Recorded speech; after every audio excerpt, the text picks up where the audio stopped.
Hello, everybody, and welcome to WNBA Courtside. It's me, Cyrus. I'm here with the gang as usual. Say hello, gang. You're on camera. You're live. What's going Hello, on? gang. Well, we're going to do it for another episode. It's going to be a lot of fun. We've had a great week. We're primarily going to be talking about the MVP discussion in terms of, who the early candidates are. We've picked out a few players who we think have been pretty standout so far in terms of their stats and what their team's been doing. But I think what we should start is with a bit of a recap of how things have been this week. So I'll start with you, Nthabiseng. You had a good week. What do you think of the games? And primarily, what do you think of the Aces beating the Seattle Storm? That was a surprise, but if you remember properly last week, I was torn in between. You were torn. I was going to choose between the two because I like both teams and I think they both championship caliber teams. I was not mad that the Aces won, actually. I thought they performed well, and I know we keep going back and forth about them shooting, but if nobody can adjust to the game that they're playing, then why change it? If it ain't broke, don't fix it. That is what they say. That is what they say. The one person who was definitely happy to remind me that they had actually called this right was Kaunda, who said he was the only one, I think, who went Aces all the way. They're taking out the Storm. Kaunda, okay, have it. You got your 2 minutes. Go for it. Viva Las Vegas! I told y'all wouldn't listen. Y'all wouldn't listen. But look, me and Nthabiseng had this discussion last week, right? That the Aces were on a streak and the Storm were on a streak. So one streak had to be snapped. And I think I rolled my dice and it just landed the way I wanted it to land. I was pretty nervous when I predicted that because, the Storm are the Storm. But I thought, look, maybe this momentum that the Aces have got could push them past these championship contenders that, we're seeing do so good. And it happens. Look, it's sports. There are no guarantees, right? You could have an off day. And I think that's what happened to the Storm. The Aces caught them on the back foot and they won the game. That's how it goes. I know, Lethabo, that was clearing the throat, but you were just waiting to have your say. Were you surprised by the result? A little bit. I do feel that Seattle was their own worst enemy in that game. Mm-hmm. I mean, they committed way too many fouls, and that sent obviously Las Vegas to the line. And also, I think just Joel Lloyd didn't pitch up, Jordan Canada didn't pitch up.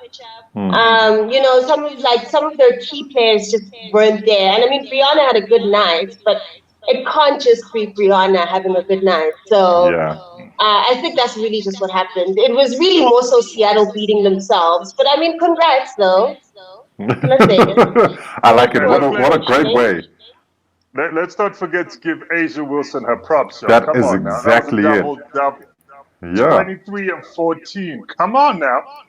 Yeah, she's starting to look like the real deal. I mean, I think we saw that in a rookie season, and we're seeing a lot more of her development as she progresses in this league. So A'ja Wilson's going to be the go-to in that franchise, and I think they're happy to have her there. But another player who I feel is going to be a franchise player. Transition. I just want to make a quick point with what Lee was saying about sending people to the sending Aces to the line. Guys, do you know how many times each team sends Aces to the line? That's where they're winning most of their buckets. The free throws. Pay attention. I don't know what the numbers are because I'm not a stats girl like that. But they get sent to the line a lot. And that's where they win their games. Oh, I think the thing is, it's important. That the James Harden theory? Isn't that the James Harden system? So basically, any way to score. Get to that charity stripe as often as you can. And if you're a high percentage shooter from the free throw line, you almost guarantee a lot of wins. No, and that is very true. I think the thing here, though, is that the best free throw shooting teams are the ones who win a lot of games because fouling is just part and parcel of what happens in basketball, and the Aces seem to have managed to do quite well from the charity stripe, as you mentioned. I think that's a critical point, and perhaps we might revisit this as the season goes on. But going back to key players, Arika Ngumbuwale, guys. She's going to be the franchise player in Dallas, and I think she's definitely going to be the kind of person who really just sets things up. The Wings beat the Mystics and in a pretty good game. Arika scores 24 points. She gets 9 assists. I mean, is there any stopping her? Lethabo, are you as big a fan of hers as I am? I mean, I don't know if we're on the same wavelength in terms of fanhood, but I'm really unsurprised at her development as a player.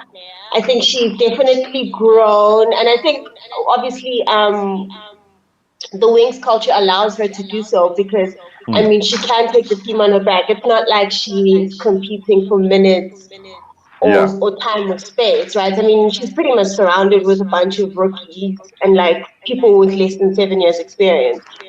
So it really allows her to kind of find herself within that system. So I'm really happy for her. It's so good to see her doing what she does. Kaunda, you know I wax lyrical about Arike, even from the college days, which she was just beasting. And she just seems to have taken that through to the WNBA. What are your thoughts on her game this week? Look, Cyrus, honestly, looking back at our discussions, I think you're more of an Erica fan than Erica herself, which is a good thing. Which is a good thing, but she's a great player, right? I don't think I am going to be a bigger fan of Arika than Arika is of herself. Let's just be totally honest. She definitely has that self-belief. You're a close second. Okay, anyway, okay, I'll take it.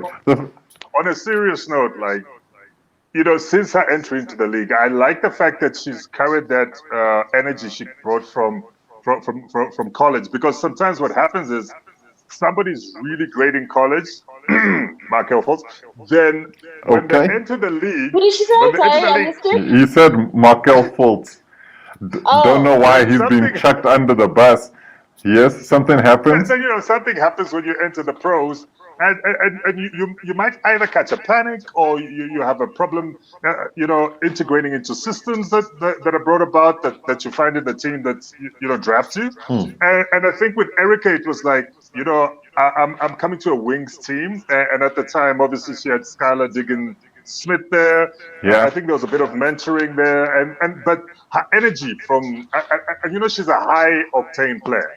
It's high energy with her. She's all over the court. She runs up and down, and I think she's carried that energy from her college days. And now, if you see, she's doing the same in the WNBA, and she's a pure scorer. I like the fact that she'll score. She'll get you numbers. She is a scorer. And she's fearless. Whether you give her a Chelsea Gray to guard her, you give her a seasoned vet, she'll try her best to show up. And I think that's what impresses me more about Erica. And that's it. That's the essence of basketball. You know, if you're fearless and you go up against those and you got the skill, you can get you know, your just desserts. And Nthabiseng, you a big fan of Arika, or you think, you know, she's still got work to do? No, I think I am a big fan of hers. Nobody stops improving, so she still does have work to do. She still has some chips to win before we can, you know, in a bigger or a higher pedestal than what she's on. I think Kaunda mentioned some key points, and yeah, I'm a big fan. I can't say anything more than what everybody has said. You see, I love that. That is the key thing here. We gotta have that love for Arike. Speaking of love, the WNBA showed their love for Kobe Bryant. It was his birthday recently, and you know, that was obviously a tragic time because everybody's still dealing with his passing. But then Diana Taurasi, who, you know, seemed to have also had quite an interesting relationship with Kobe, and also a lot of the ladies, the women in the WNBA, really feeling that support that he brought to the league. It was just. It was a great tribute, and I think a lot of people paid tribute. And then to see Taurasi then wear the number 8 with the Bryant on the back, as well as then dropping 34 points, is a big deal. And you know, if I'm ever going to talk about Kobe, I gotta give Kaunda the first chance to respond here. What did you think of that in particular? No, Cyrus, you know, I've been Kobe'd out all week, and I mean, it's a surprise I'm not wearing my Kobe jersey right now, but you know, it's. And I Kobe right here. We see him. There you go. There you go. You know, it's a great thing to see both the NBA and WNBA honoring him. I mean, you saw the 8/24 game, the Lakers wore the Mamba jersey, the Black Mamba jersey, and you know, I remember Kobe visiting the Phoenix Mercury. Yes, Phoenix Mercury, he the Phoenix Mercury, and I could see from the videos there that he actually had a great relationship with one Diana Taurasi, and I was impressed that. Well, I was not surprised, but I was very impressed that she actually wore a number 8 jersey with his name And without sounding too Kaunda-ish, I think the spirit of Kobe was in the house.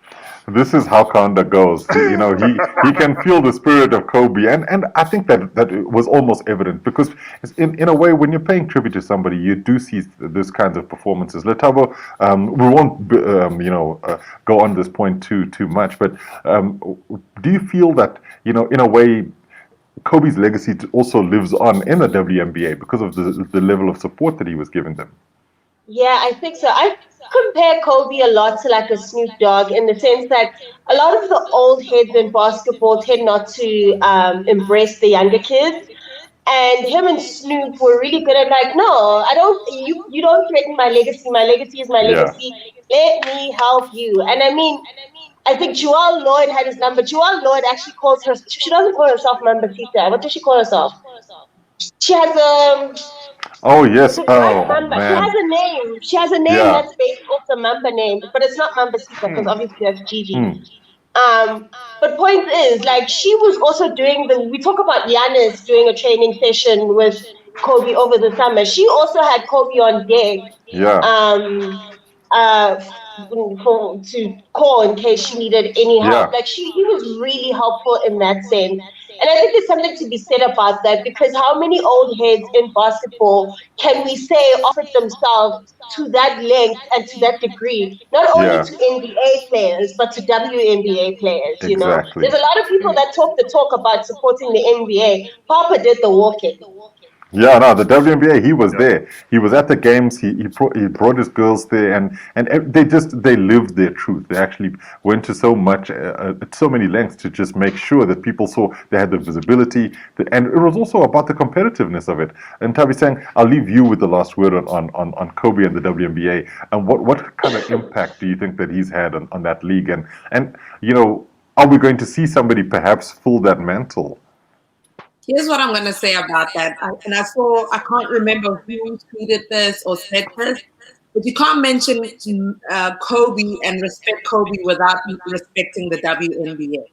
Somebody Mm. said that somewhere, and I was like, that's very true and that's very legit because he was very pro WNBA. If Yeah. anything, I think he's the one player in history, in my opinion, that has been super supportive as a player of his caliber to support the WNBA. Well, So, Kyrie as well. but not to the same But level. not at the same level, I think. Not at the same level. Yeah. Yeah. So I would definitely say if you're gonna, put up your deuces, do whatever you need to for Kobe, recognize that he really respected women and he really respected the game of the WNBA ladies. So Yeah. put some No, he respect. definitely did, and we have to keep paying tribute to his on the court stuff and the support that he gave to so many people because an incredible personality and an incredible man. Let's go into our feature discussion this week, which is the WNBA MVP candidates. And now we've already eaten to a lot of that time. But I think what I'd do is that let's go through the sort of names of people that have sort of been mentioned. So I'll start with I don't want to call it most unlikely, but let's go through the ranks. So we've got like Alyssa Thomas from the Connecticut Sun, who I think is a really interesting candidate. You got Napheesa Collier from the Minnesota Lynx. You got Candace Parker from the Los Angeles Sparks, Asia Wilson, Las Vegas Aces, Rico Gumbawale, Dallas Wings, and Breanna Stewart from the Seattle Storm. I think all of them have their merits. Let's start, I think, with Alyssa Thomas and just talking about what she's got going for her at the moment. I think, Lethabo, you got to be the person who takes No. this I wanted one. to say, just before you start, just please define MVP because I think the word gets Nice. thrown around a lot and people actually don't know what it means. Well, look, what's actually interesting is that if you say most valuable player, there are people who say, so what does most valuable mean, right? Most valuable to their team, most valuable to their league. What is value? So I don't know, do you want to try and define what MVP is? Because I think for me personally, this would be the best player on any team, not necessarily the best player on the best team. And I think that's potentially I why would always Alyssa say Thomas I define is it there. as the player that has the most impact on their team and their team's success. Mm. And obviously, Yeah, then storylines matter because then yeah. the thing is with the MVP race, which annoys me a lot, is that stats get thrown out and then it's all fine and dandy. But if we're going to talk about, how they matter in terms of their team and their team success, that's narrative. Well, this is also it, and I guess this is also why we have so many different voting criteria, because people will then use whichever criteria they feel like at the time. So let's go to Alyssa Thomas. Should she be in the discussion for MVP? I mean, she's the Connecticut Sun are not lighting up the league by any stretch, but she's been one of the better players in the WNBA. So Lethabo, I'm going to stay with you. What have you felt you've seen from what Alyssa Thomas has been doing this season? I think she's really had to step into a role that she was not prepared to, obviously, because Connecticut Sun walked and hobbled. The fact that they didn't have the original roster from last year. And it also doesn't Yeah. help that John Cal Jones was like, I'm not coming. Good luck to you guys. Yeah. So the weight of expectation, especially considering last year's run, she really had to step it up. I always say this every podcast. Like, she used to be the third option on offense Yeah. for the past 2 3 years, and now she's literally become the first or the second. And actually, she's had to, if you think about it, because Duana Bono is new to the team, she's kind of actually had to like try help her integrate into the team. So I think in that sense, she does deserve a nod. I would argue that Duana's technically better, but if we're talking about the narrative elements of the MVP, Yeah. then and the fact that they're now finding their feet slowly but surely. But the Connecticut Suns just still don't look great. So I don't No. know if. I mean, they'd They're definitely not. be certainly a lot worse if she wasn't there. But I mean, they're not making anybody's playoffs this year. No, and I think they'll be the first team to say, "Hey, we're not there yet." Nthabiseng, Alyssa Thomas, are you a believer? Do you think she should be part of the discussion, or do you think it might be a bit too much of a stretch? I think it's a bit of a stretch, and I agree with you in terms of the definition for MVP candidate. Doesn't mean that if your team is performing poorly that you shouldn't be in the discussions. But that said, it doesn't mean that if your team is completely trash that you should be in the discussions either, right? So I don't. She's not my favorite in this category. I'm sorry. Okay. Oh, look, I don't think she'll take it as personally as some might. So I hear you, and I think that's a good move. And I think rather than belabor the point about Alyssa Thomas, although I will give Kaunda first right of reply, the last word here before we move on. I do think that she's doing very well within that team, and sometimes you, as a player, can look really good on a bad team. And that might be why she's turned a few heads here and there. But in essence, she would need to do a lot more in order to win this award. Kaunda, do you agree with that? Yeah, absolutely. I mean, I think why she even winds up in the discussion is, like Lethabo says, stats say a lot, especially when you're looking at narrative. So she's what, like for the season round, she's second in rebounding and fourth in assists. So I know she's not high up there in scoring, but then again, we go back to what does MVP mean? So what impact are you having on your team? She's having quite a significant impact, although that impact isn't translating into a favorable positioning in the league. Yeah. But in terms of having impact critical on the team, she's having quite a significant impact. And in stats in general, if you're second in rebounding and fourth in assists, you're doing something. You are. You're definitely doing something. And not just that, you're doing something really right. I do think, though, if we move on, let's go to one of the potential frontrunners in this particular discussion, and that is none other than Candace Parker from the Los Angeles Sparks. She's just been pretty good, as usual. I think Candace Parker has been one of the most consistent players in the WNBA for quite some time now. And although there are rumored issues between her and the coaching staff, she's managing to do quite well with the team, and the Sparks are not too far off the pace at the moment. And when you look at the stats themselves from the season leaders, she's number one in rebounds per game. She's also contributing on the offensive end. Kaunda, should she be there? Should she be one of the discussion points? Look, I'm going to be very unfair because I'm a Sparks fan, and I think I like the way Candace Parker played. she's got great impact on the Sparks. I think besides like Aneka, I see her as the de facto leader of that squad, Yeah. and they're doing pretty well. And I think she showed up because at the beginning of the season, we were actually even thinking, yo, the Sparks, this could be a touch and go season, but Yeah. they're not doing as bad as we expected, and she's a key part of that performance. So I think she deserves a spot in the discussion. Yeah. Oh, I'm a big believer in that too. Nthabiseng, Candace Parker should be there. I mean, she's generally always there.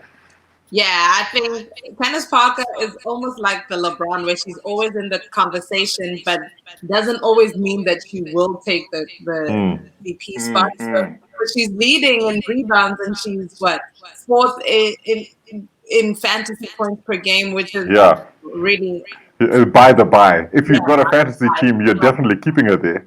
right. Yeah. But she's really, that's the only place that she's ranking stats wise. But we do recognize that she has great games, game in and day in and day out. But Yeah. yeah, she deserves to be there. Again, to me, she's like a LeBron, and I'm a huge LeBron fan. I'm a big Candace Parker fan, but I don't see her taking it. But to be there, yeah, put her on. She deserves it. It is an early call, right? We are looking at people who are in Yeah. this sort of running at the moment. And Lethabo, I mean, maybe you have a different view on this. Do you think maybe Candace Parker is the kind of person who will ramp up as the season goes on?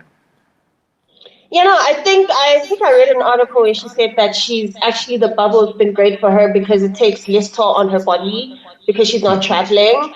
Um, so I'm for her. I'm for her winning. If we're talking about most impactful player on a team, that Candace ticks the box. I mean, her defense pretty much sets off the offense that the Sparks have. I mean, what she Yeah. does on defense pretty much allows them to go into that transition and pretty much set their offensive pace. So I think she deserves it. She's definitely my top 5 candidate for it. Okay, nice. I like that too. Because the thing for me about Candace Parker is that she's the glue, and sometimes it's the intangibles you can't necessarily see. So, you'll always be like, well, Candace Parker, yeah, she should be up there. And then when you start looking at some of the stats here, she might be 14th in scoring or something like that. But the reality is that her impact on the game is massive. So we've spoken about her already as one of the players who has done very well this week.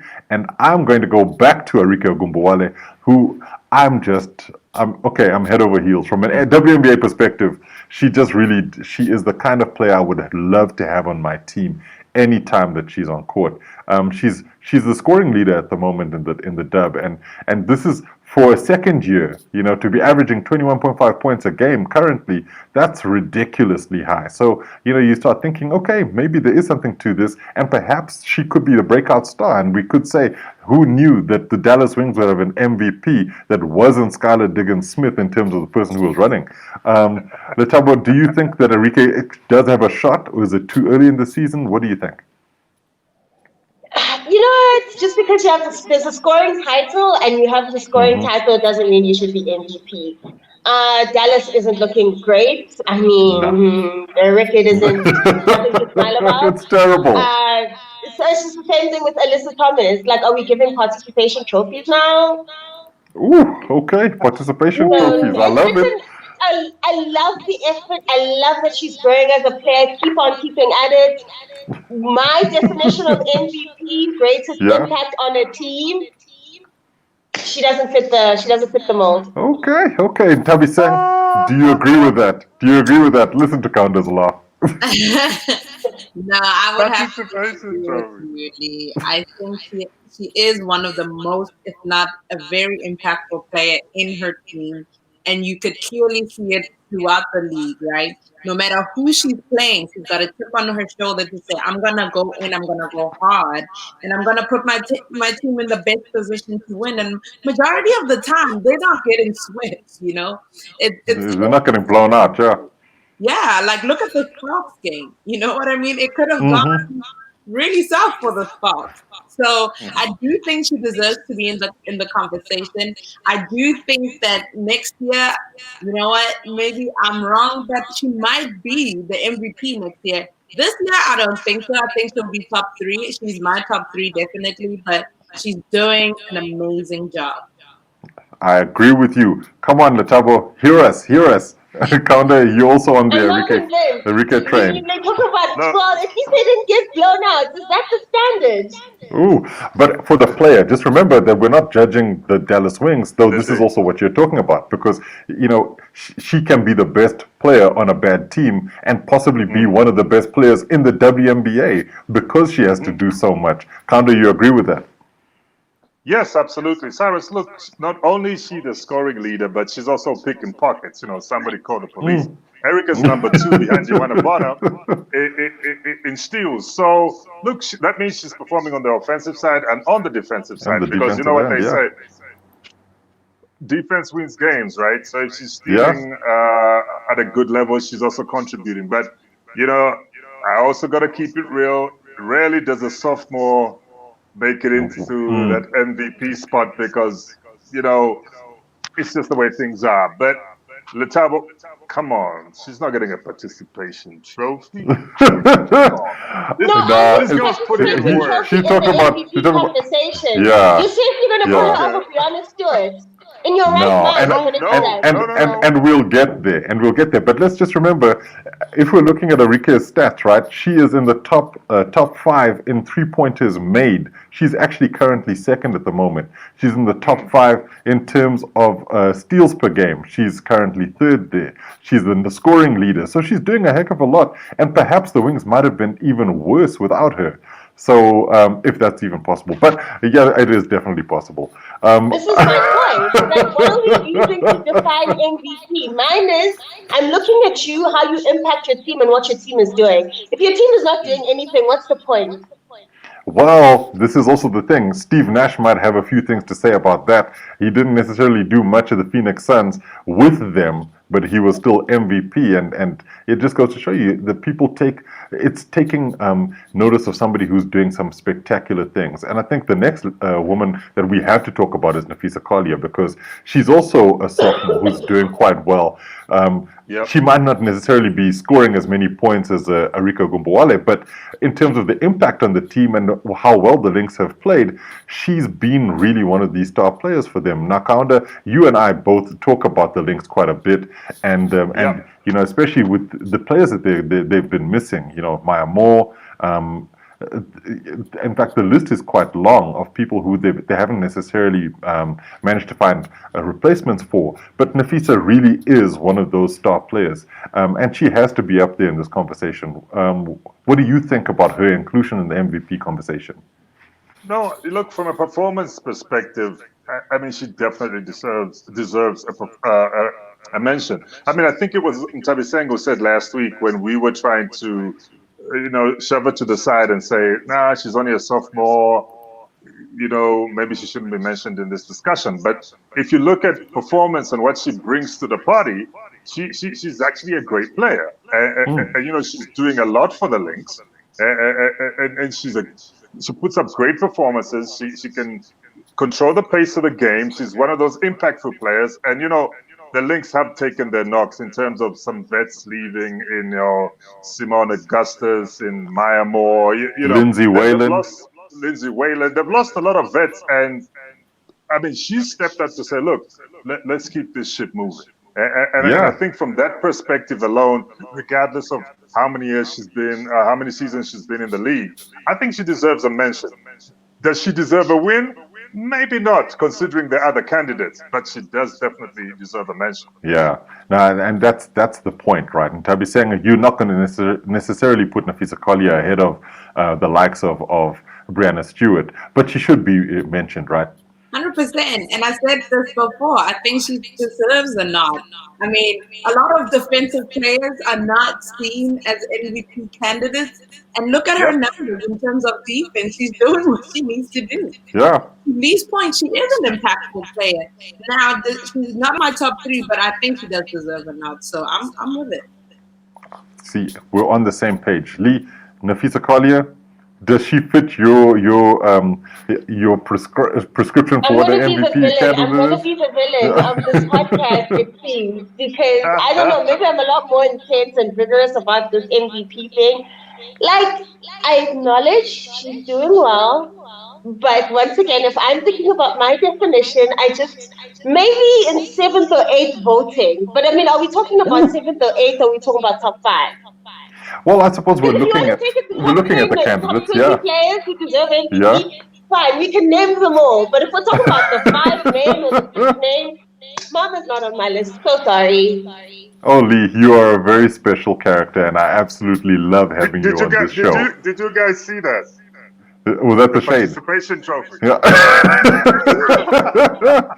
But then I I'm guess done. I'm let's look at our done. top two candidates here then, right? Because we have Asia Wilson, I think, who has a really big shot of potentially being the MVP this season.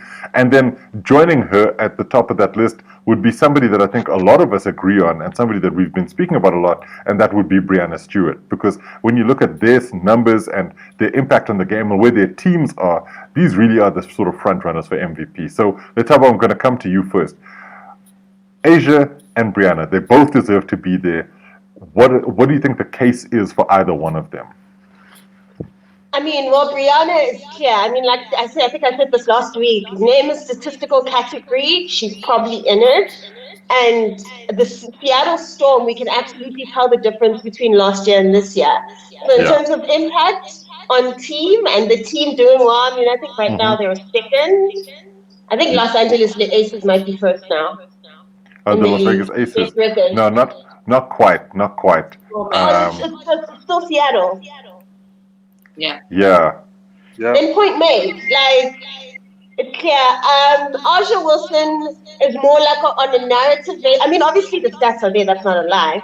But she's also a very narrative person. You're considering the circumstances. She's very Russell Westbrook, like where you don't have your second buddy here to help you out. So you're pretty much having to carry these team. Now, granted, I don't think she's, got a bunch of bums on her team. That's not the case. I have tremendous respect for that team. I just don't think anybody anticipated the not Los Angeles, what The am I Vegas saying? Aces, yeah. Las Vegas Vegas. Aces to do this well without Liz, and Liz they are Cambage, doing yeah. well. And a lot of it has to do with the fact that Asia has stepped up. Now, quickly, just to now say my grievances with this thing. We talked Napheesa, we talked Enrique, we didn't talk Durana Tracy, we didn't talk Courtney Vandersloot. These are people who legitimately have impacts on their teams and should be in the MVP race, but we're talking about Enrique and we're busy talking about Napheesa. Well, I think the thing is that when you look at those particular veterans, they're always going to be there or thereabouts in terms of the people who have an impact on their team. But when we also look at them in terms of the play that they have, Tarasi hasn't necessarily been at her very best. Courtney Vandersloot in particular has. And I think she's one that we probably should have actually spoken about. But I tend to think that the problem with the Chicago Sky is they're the Chicago Sky. They're not necessarily anybody's favorites at the moment. I'm a big fan of the Chicago Sky, but let's be totally honest. Nobody's looking at them thinking, yeah, they're definitely going to be one of those teams who's pushing for the title at the end of the season. If Vandersloot can carry on playing the way she does, nobody's going to question anything. And Tarasi should always be in the conversation. But I'm also going to be the ageist here in the sense that we are looking at some of the younger players who are actually doing quite well. So why the heck not? Nthabiseng, do you agree with that? And then let's look at Asia and Breanna. Guys, Asia's my MVP this season. She's manning the board more than Breanna Stewart. If you look at the numbers and you look at the impact and you look at what she's doing day in and day out. So for me and my house, we are going with Asia MVP. She's not stopping. They've got 7-8 games left. I think she's still got, and she's still young, so she's still got the legs to carry her throughout the next 7 or 8 games. So for me, she's manning the stats board more than Breanna. She's above with most things on the stats wise, and then impact wise, she's doing a great job. I think we would have been, or maybe Lee or any of you guys would have been like, yo, she's number one definitely if she had a 3-point shot. But she doesn't have it yet, and I believe she's working on it. But Asia's she's my MVP this season. Okay. That is a bold choice, not necessarily a bad choice, because I think that she has been playing superbly. Kaunda, Asia and Breanna, have your say.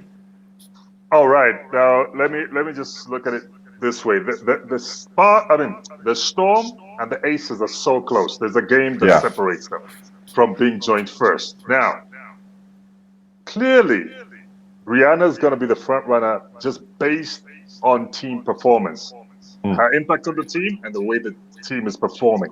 The only way, and I'm an Asia Wilson fan, I think I'm going to be living in Nthabiseng's house because she said in her house. Asia Wilson fans. It's the homestead. I'm moving to Nthabiseng's house because the only way Asia can take this away from Stewie is if the Aces finish the regular season ahead of the Storm. Yeah, then I think I agree with that. She could take that MVP accolade. But if they finish at number 2, I think Stewie might just get it again.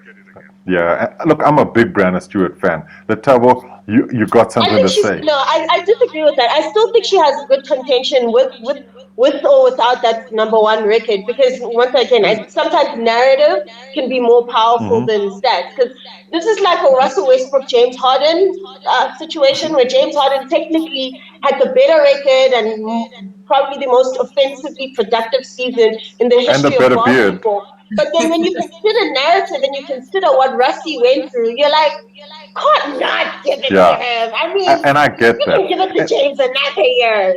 So I think what is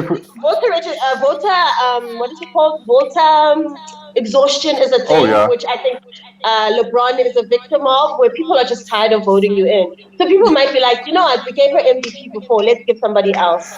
I agree with you, Lethabo. I agree with you that you tend to like to see new people come forward. But let's also not forget that everybody loves a comeback story.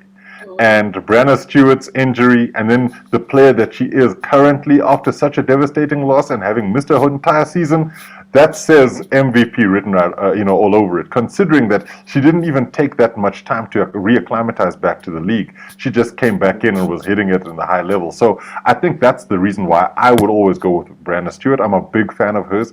Her game is just so well-rounded. She does so much for that team, both on offense and on defense, and she's also humble to top it all off. Not that any of the candidates we've spoken about are, over the top braggadocious, but I think that Breanna Stewart is the kind of person who her basketball does the talking for her. And then when you see her playing the way she does, you can't help but think, okay, fine, this must be the person who might be MVP. I absolutely love Asia Wilson as well, because I think that she's the kind of player who has every single attribute you'd expect in a superstar. When it comes to speed, when it comes to size, when it comes to personality, when it comes to impact on the team, impact on a game, she's got all of it. She's still growing into the role, though, and I think that's where Stewie has the front, she's leading for me, because Breanna Stewart really she's done it already. And I think people will just be like, look, we're good to have you back, and let's see how you do. So that's my take on it. We've covered all of the candidates that we had to speak about. We've even said, okay, Lethabo, I don't think we know who your candidate is. Who's your prime candidate for MVP? Who are you picking? It's between Aja and Stewart. I'm not mad if both any of them win, to be honest. I'm going to sound like I'm straddling the fence, but it's like the LeBron Giannis argument. Both of them can win. Give it to both of them there. I like that too. Okay, so we're going to go off that. We're just going to mention very briefly the players of the week. We actually had some really fantastic performances, and we've mentioned them already in our discussions. Courtney Vandersloot and Candace Parker were both the Eastern and Western Conference players of the week, respectively, but we are running out of time, so we're not going to go into discussing them. We just had to bring that up. Let's talk about the 2 games that we're going to feature this weekend. I'm not going to really go into too much detail around them, but there are going to be fantastic watches. On Saturday, you've got the Chicago Sky taking on the Seattle Storm. A great time in Central African time at 8 o'clock.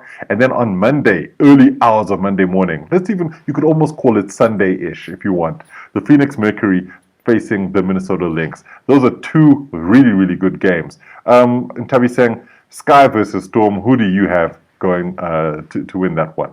Is Sue Bird coming back? Oh, I like the way you ask questions too. You're like, well, it depends. If Sue's there, then yes. If not, then... If Sue's not there, oh man. I think I'll still go with the Storm. Okay.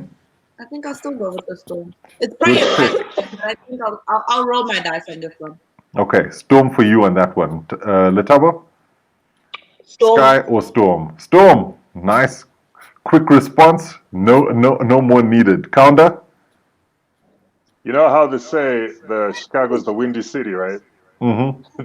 That Seattle Storm's gonna blow right through Chicago. So Storm for you too. I'm telling you now, straight up. Okay, I think it's going to be a full house of us going for the Storm. Our second game of the weekend, we'll bring this graphic up again. You got the Mercury taking on the Lynx. This is actually a tighter game than it might seem. I'm going to start with you, Kaunda. Mercury or Lynx?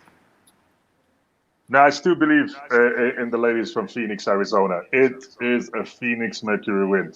Big shout out to what the Okay. Minnesota Lynx are doing at the moment, but no, it's a Mercury game. Lethabo? Is Breanna going to be there?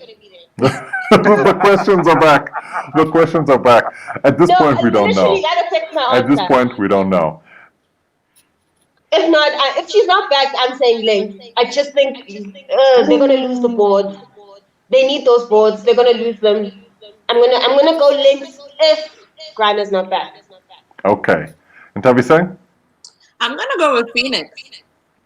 Okay. You know my So favorite you're picking Mercury. Phoenix. We're keeping it simple. I'm gonna go with the Lynx. I have a feeling that Napheesa might actually have one of those big games, and we're going to see something really special happen. But everybody, it's been so good to have you on WNBA Courtside yet again. Thank you for being on the show. Please, everybody who's watching, make sure you watch this, like, subscribe, tell your friends, tell your cousins, tell your relatives, anybody you know, tell them about WNBA Courtside. Until next time, it's peace.